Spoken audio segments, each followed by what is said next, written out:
We welcome you to Gridiron Glory, episode 14. I'm Alexander Cook, and what a week we had in college football. A brand new Heisman race, so to speak, but not too many upsets. A lot of good games, though. Let's start on a Thursday night. If you'll remember this blowout, who wants to watch it? Everyone, because it's Houston beating number 5 Louisville 36-10. And the upset of the weekend right there, just a great win for Houston and very impressive for the Cougs, as they should be ranked after this week. Louisville falls out of college football playoff contention. There's no chance for two ACC teams to get into the playoff, but there is a chance for two Big Ten teams to get in to the playoff. All right, let's keep moving here. Friday night, we had number 20 Boise State taking on UNLV. Not the best game, 42-25 win for Boise State. Saturday, number 1 Alabama taking on Chattanooga, and Chattanooga had a 3-0 lead at the end of the first quarter. And then Alabama scored 31 unanswered. Your final score, 31-3. And, many people are going to argue that Alabama should beat them more, just beat them badly, even worse than that. And they could have if they wanted to, but I just didn't feel like they had much heart in that game. But, of course, Chattanooga, a very good team in the FCS. They're 8-3. In the overall, and of course Alabama, along with one other team, and we'll talk about that team in just a little bit, is undefeated. So 11-0, and they're going to be playing Auburn in the Iron Bowl. We're going to talk about Auburn in just a little bit. Let's keep moving, and we'll talk about our exciting games a little bit later. This one was exciting for a little while. Number 3 Michigan taking on Indiana. John O'Korn and company.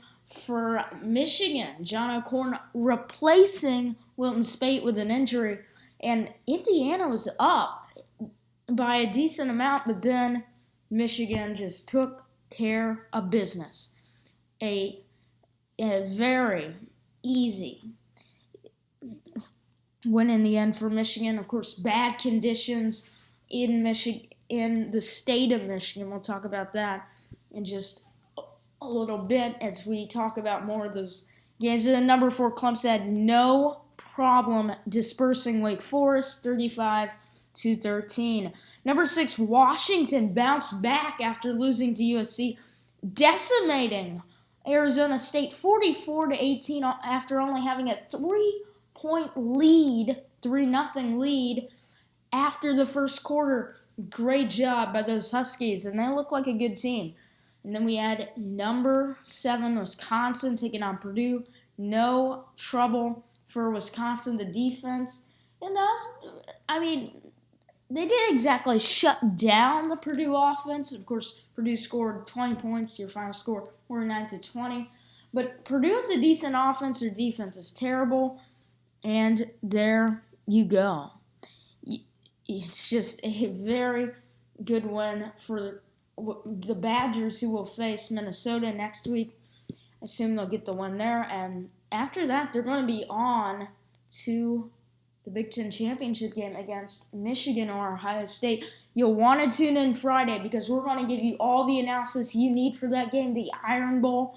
We have Florida versus Florida State, all kinds of awesome games next week. Number 8, Penn State taking on Rutgers. At the half, they only had 9-0 lead against Rutgers. And then they scored 30 more points during the second half. Your final score, 39-0 Penn State. Then we had number 9 Oklahoma taking on number 14 West Virginia. It's a ranked matchup, but it's not really worth talking about. Oklahoma destroys, completely decimates West Virginia. And at the half, they had a 34-0 lead. West Virginia comes back, scores 21 points, but of course Oklahoma's adds 7 points. It's 41-21. And in the end, your final score is 56-28. Oklahoma West Virginia just did not look good. And they weren't playing in good conditions. It was snowing hard at the beginning of that one in Morgantown.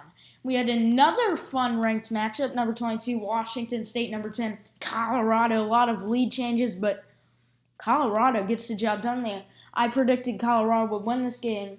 They're at home in beautiful Boulder, Colorado. They've got experience. They played Michigan. They played USC. Of course, they lost both times, but they've got experience in big games, and I thought they would take down Washington State. They did, 38-24 by scoring 10 points to 0 points in the fourth quarter. So, very good game there. At one point, it was 17-14 Washington State, and then things kind of changed a little bit. But a very good game for quite a while, and then Colorado takes over. Number 11, Oklahoma State runs all over TCU, 31-6.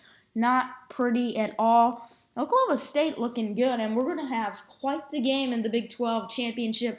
Another Big 12 championship where it's red-hot Oklahoma State versus red-hot Oklahoma. Upset alert! Oregon somehow defeats number 12 Utah on a game-winning touchdown. Oregon tried to get a 2-point conversion with little time left, and we're talking seconds, but did not work. So your final score, 30-28. Oregon, a much-needed win for Mark Helfrich. We'll talk about his job situation in just a second, and also someone else's job situation. We've got a few job situations to talk about. We've got Coach Odron of LSU. We've got Charlie Strong, and we'll talk about who could replace them if they're really going to be fired.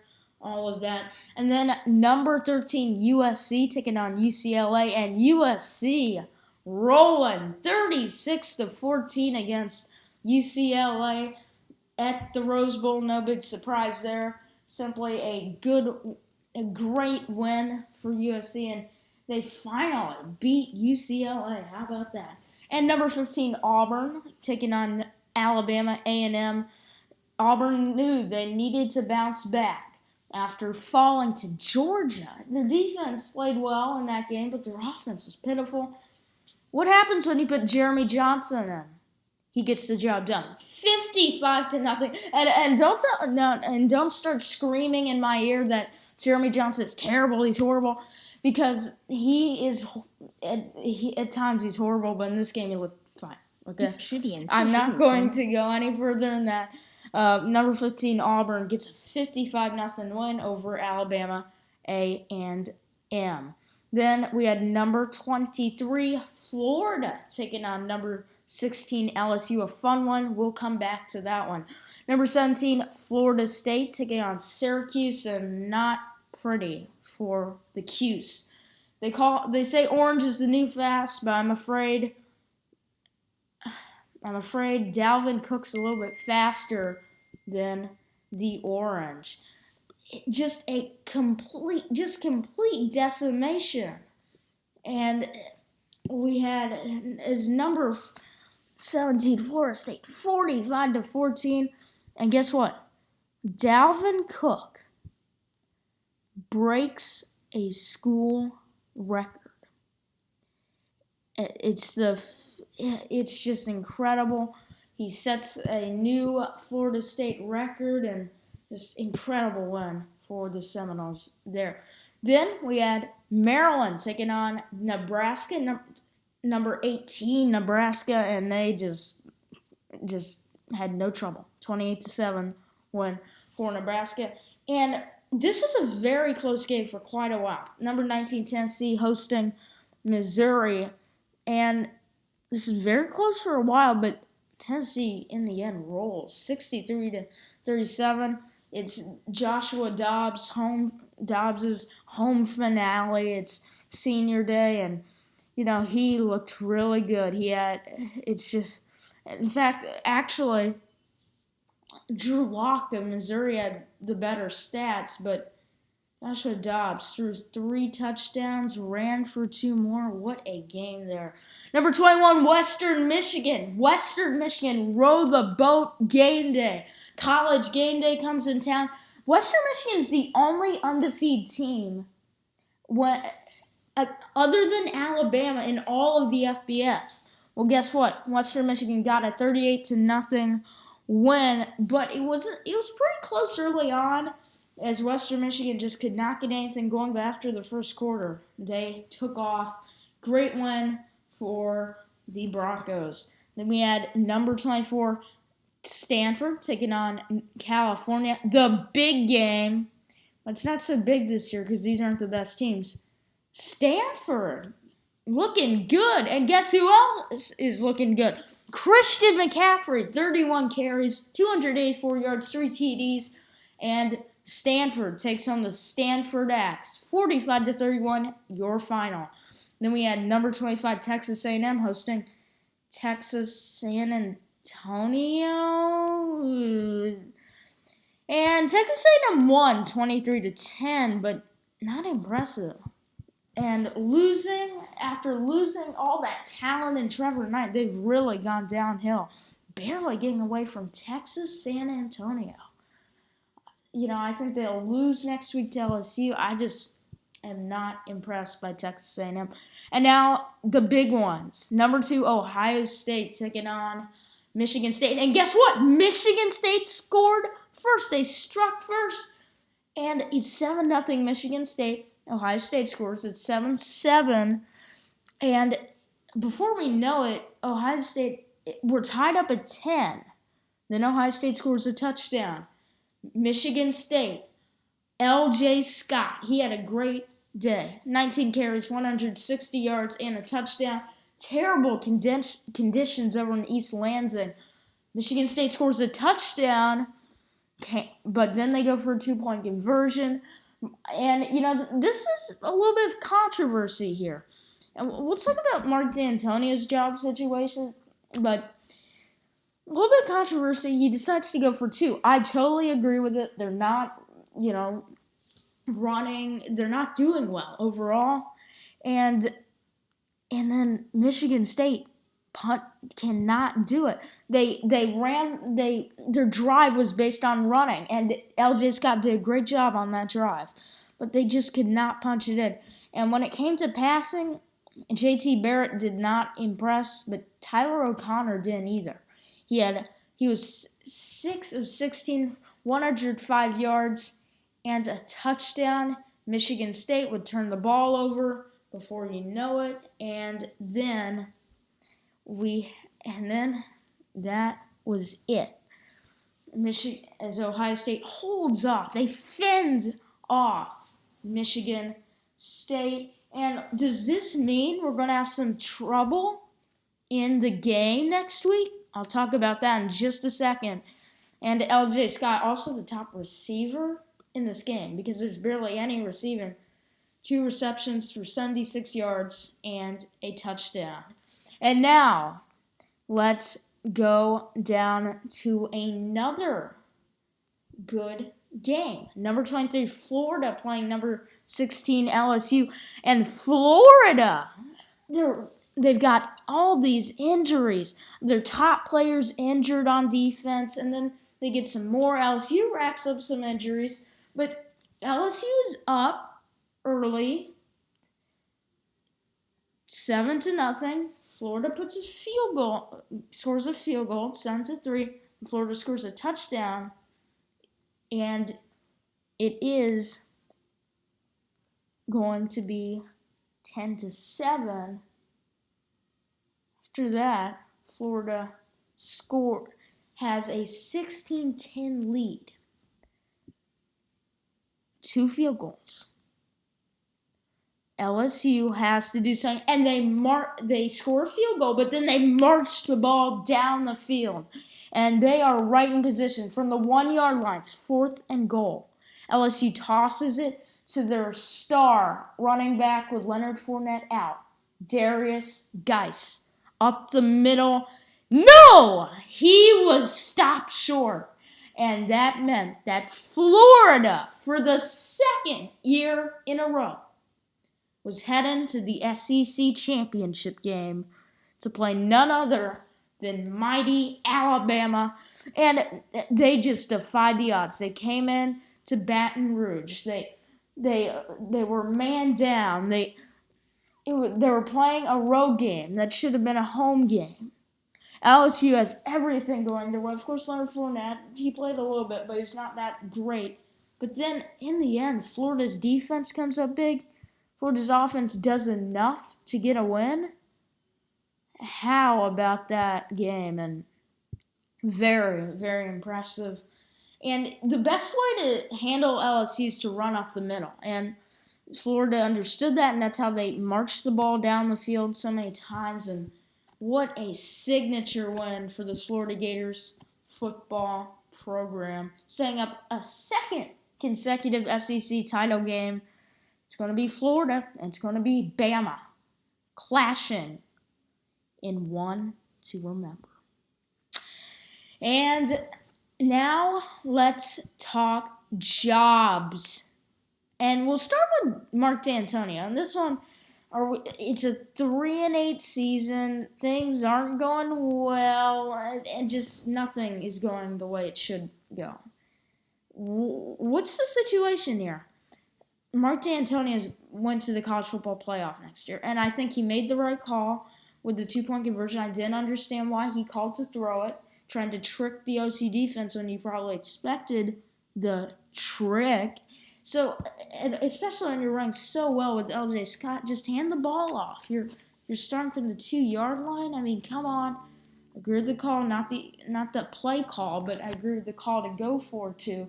And he is very secure in the job. And Brian Kelly, let's talk about his job situation.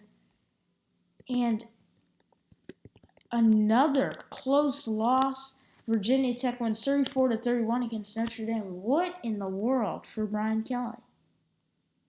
But he's still in this. He's going to have at least another year, and here's the reason.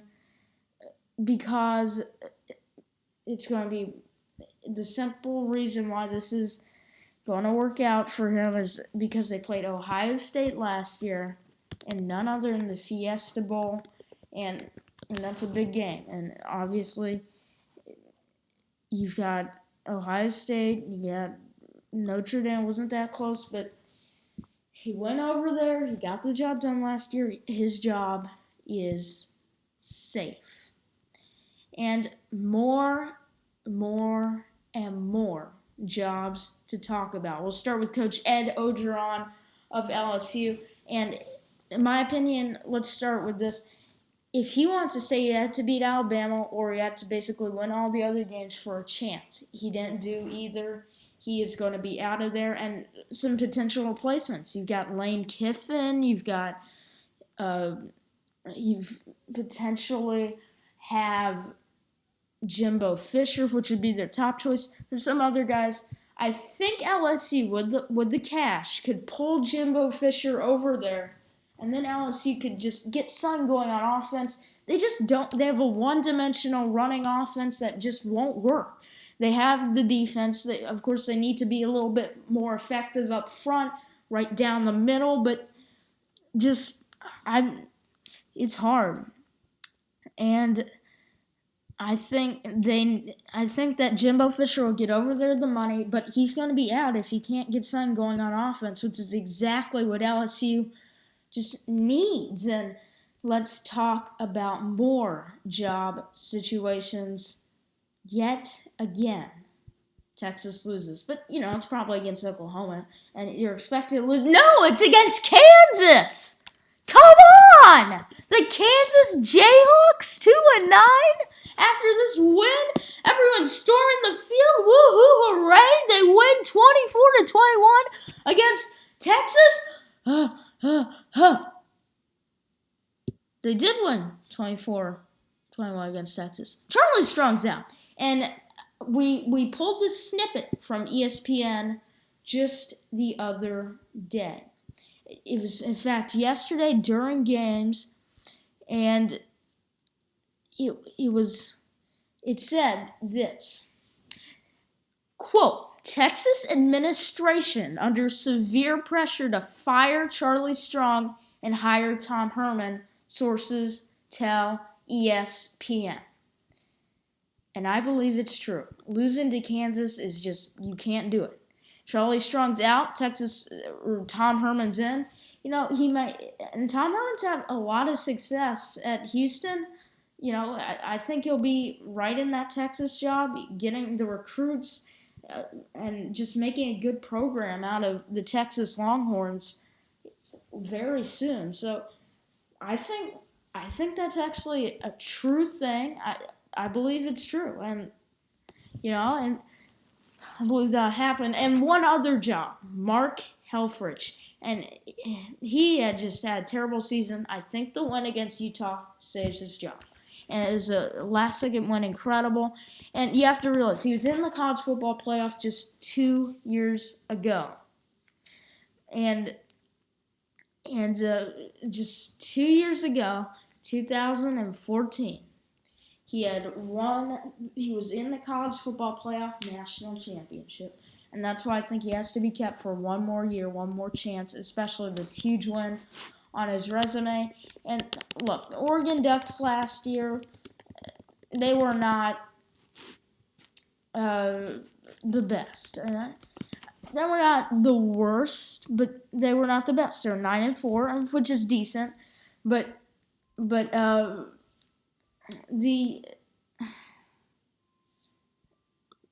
this year it's just awful. I think he gets another chance to prove that he can do something, especially this absolutely huge win. Of course, they don't have a chance for a bowl game this year, but it should be a pretty. I think he'll get another chance. And now let's talk college football playoff rankings and give our trending up, trending down, and also our top 10 rankings. And this week's going to be a little bit easier than last week. Number 25, Texas A&M. I'm going to say trending down, not looking impressive against Texas San Antonio, but I believe they'll probably stay at number 25 in the rankings since they didn't lose. Number 24, Stanford trending up. Good win in the big game against Cal. Winning the Stanford Axe. Christian McCaffrey going big, and he looked good. Number 23, Florida definitely trending up big time with a huge win over LSU. Number 22, Washington State. I'm going to say neutral. And although they lost, they look decent. I'm going to say neutral. They don't fall out of the rankings. They might move down a couple spots, but it was a ranked team, and it was a quality loss. Number 21, Western Michigan, definitely trending up. I mean, it's not a quality team in Buffalo, but I've got to say they're trending up. I think they're a good team. And let's look at who Western Michigan's actually playing this upcoming week. They're going to play Toledo, and that's going to be a huge game. And I mean, absolutely huge. It's going to be on ESPN. You might want to watch that one because Toledo is the second best team in all of. It's at home, Waldo Stadium in Kalamazoo, Michigan. But Toledo Rockets, watch out for them. Number 20, Boise State.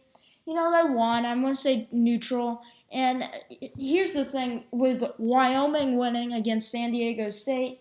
Wyoming controls their own destiny in the division, and that's why I think right now Western Michigan wins out. They are in a New Year's 6 game, and they could pose some trouble in that game. Number 19, Tennessee, trending up. Good win against Missouri. Number 18, Nebraska.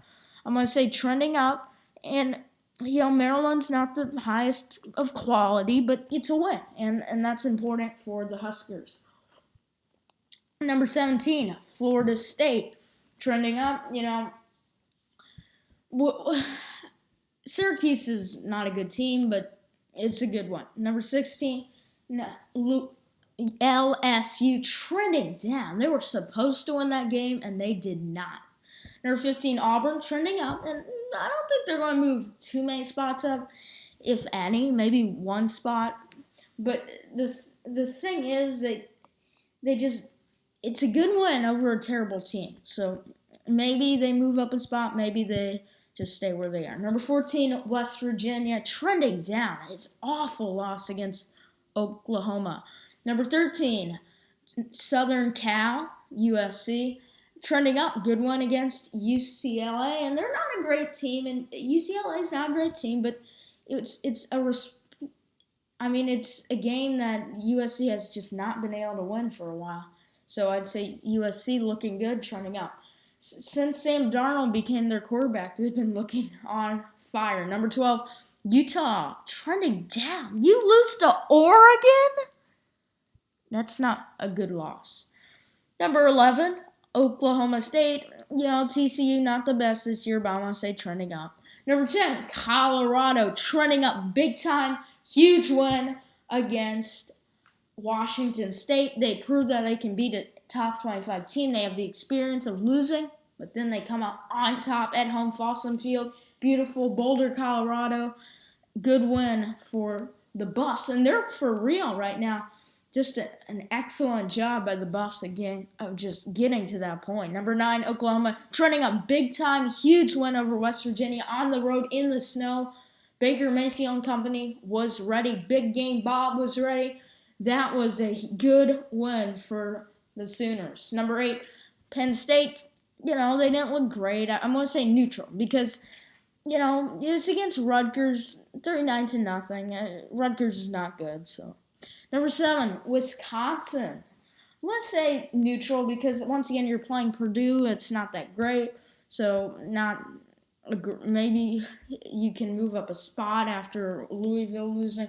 Number 6, Washington. Trending up. It's a good win. And, once again, Arizona State's not the greatest of teams, but you're bouncing back. It's a good job. Number 5, Louisville. Trending down big time. Houston beat you? Come on. I think Houston gets into that top 25, by the way.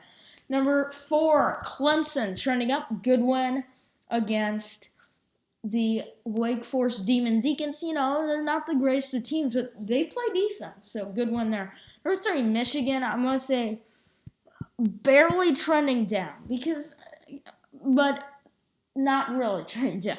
Because the thing is, they didn't look that great against Indiana, but you can blame it on the conditions. So it's kind of a shaky situation. Number 2, Ohio State. Once again, I want to say barely trending down, but it's not like they're going to be moved. They got to win. Hard place to play. East Lansing in terrible conditions. I think we have to think about that as we look towards the game and not to say, well, Michigan wins because this week Ohio State did this, or Ohio State wins because this week Michigan did this.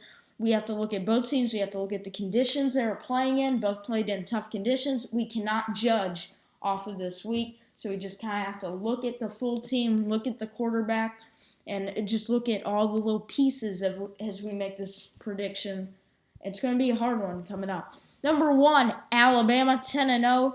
Not the greatest win against Chattanooga, but I guess neutral.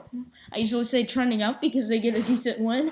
But not the best win, but obviously, I don't think Alabama put that much effort into the win. I think they're, blah, blah, blah, little team. But Alabama's undefeated. They're the best team in the country as far as I'm concerned. Now let's give our top 10 predictions. Number 1, do I need to say this all the time? Alabama. Number 2, I think it's Ohio State. I think they played in tough conditions, and things have been really close over the years against Michigan State. So, JT Barrett didn't play great. It reminds you of the Wisconsin game, the Northwestern game, the Penn State loss. But they were playing in tough conditions, hard place to play, against a team that they've struggled against over the past few years. So, Ohio State remains at number 2. Number 3, I'm going to put Clemson there because you've got the experience of Deshaun, you've got the whole kind of group there. And, as much as Michigan got the job done against a decent Indiana team, they're 20 to 10 win. They bounced back. It's just not as good as Clemson with Deshaun Watson, Mike Williams, the whole group with a great win. That's why I put Clemson there. Number 4, Michigan. It was a tough place to play. Well, it's not a tough place to play because it's the big house here at home.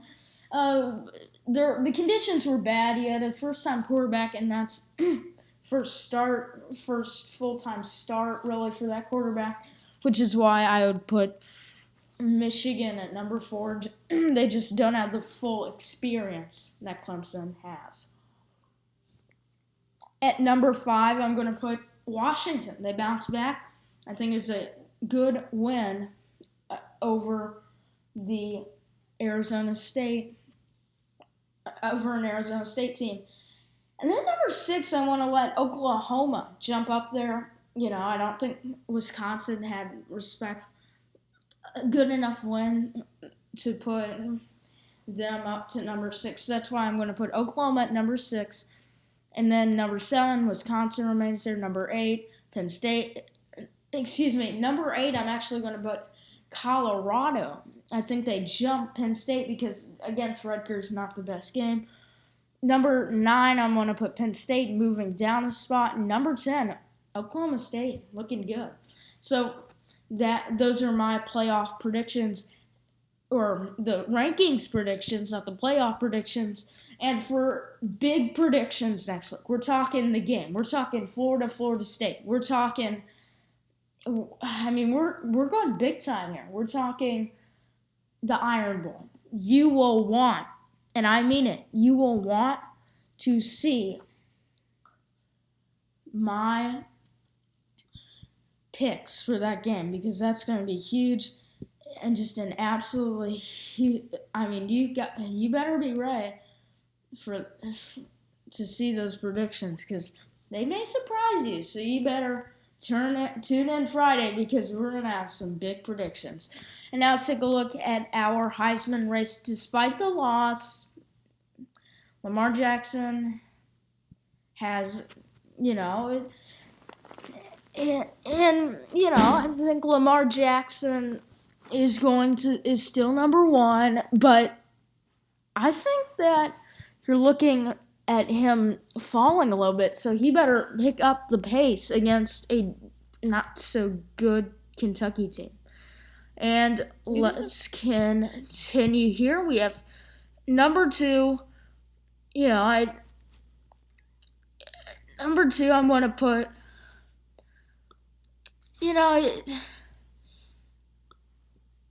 this is a hard pick. And I'm going to put, actually,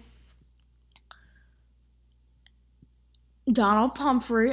Despite the loss to Wyoming, Donald Pumphrey still looked decent and not great. He was under 100 yards for the first time since the season opener, which was when he was under 100 yards. But overall, he's just looking so good, but I think he's kind of getting a little bit less voters at this point.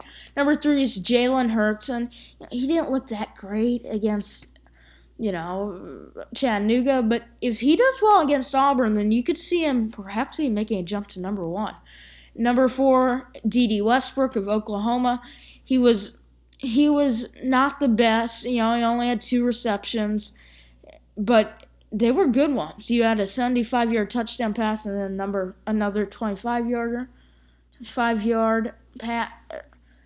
reception, and good win. I'm gonna leave him at number 4, and this is the exact same as ESPN's rankings. Number 5, Deshaun Watson, and he didn't look the best against Wake Forest, but he got the job done. So I just kind of agree this time with ESPN's Heismanology.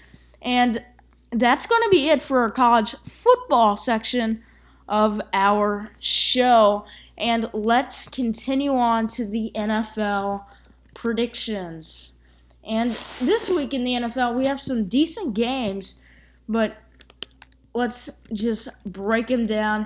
And perhaps one of the best games this week is going to be in Mexico City, Monday Night Football. You'll want to tune in to that.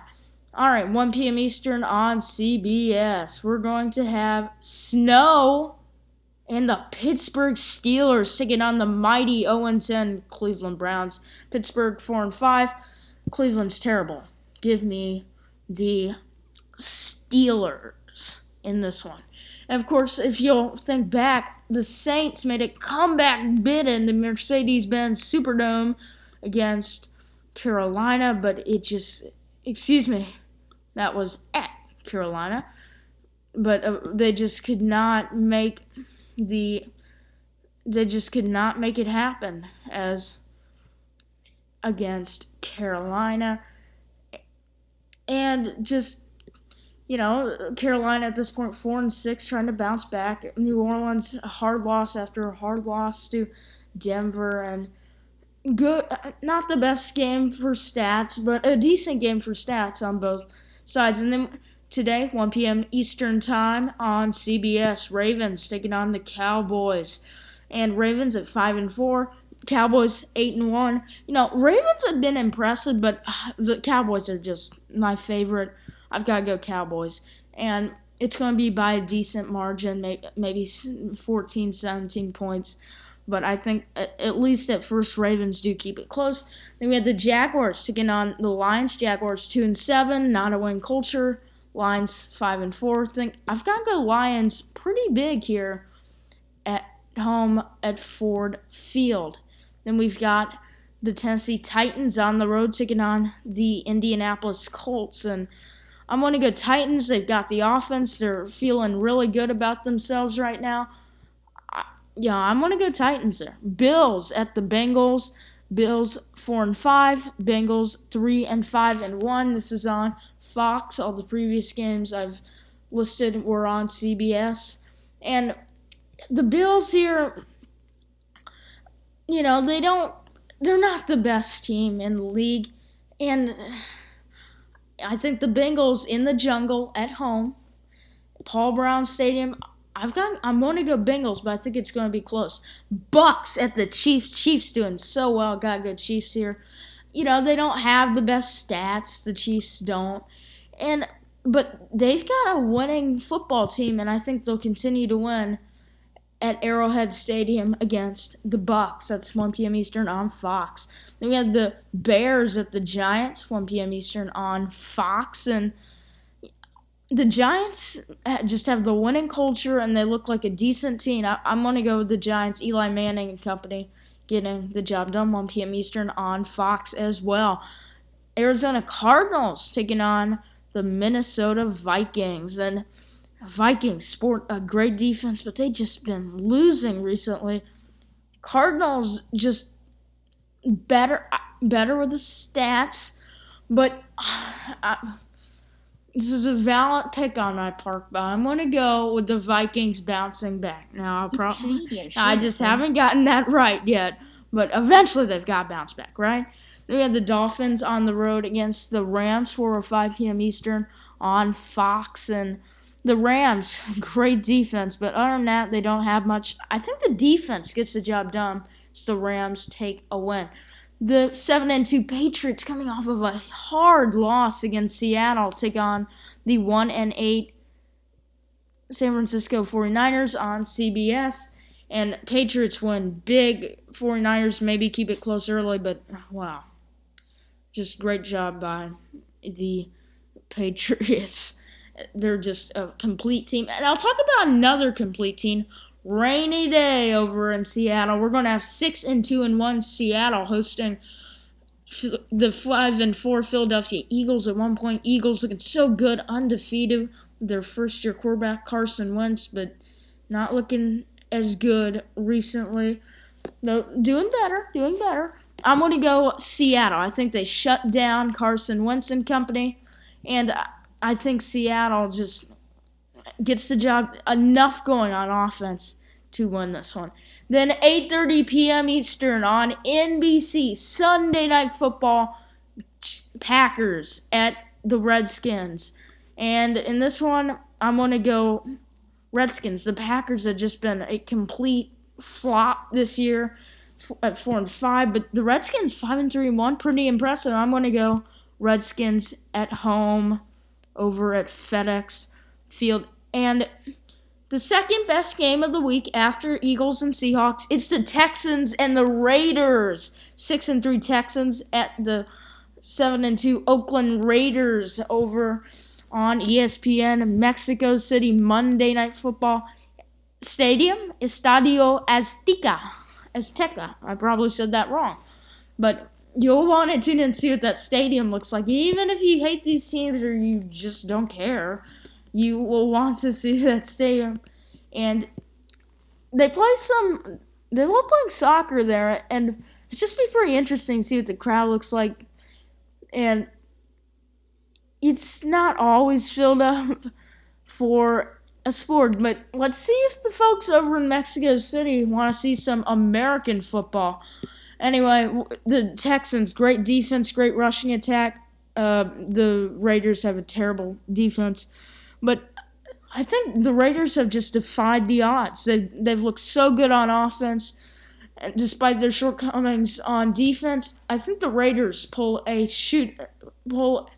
close one in Mexico City.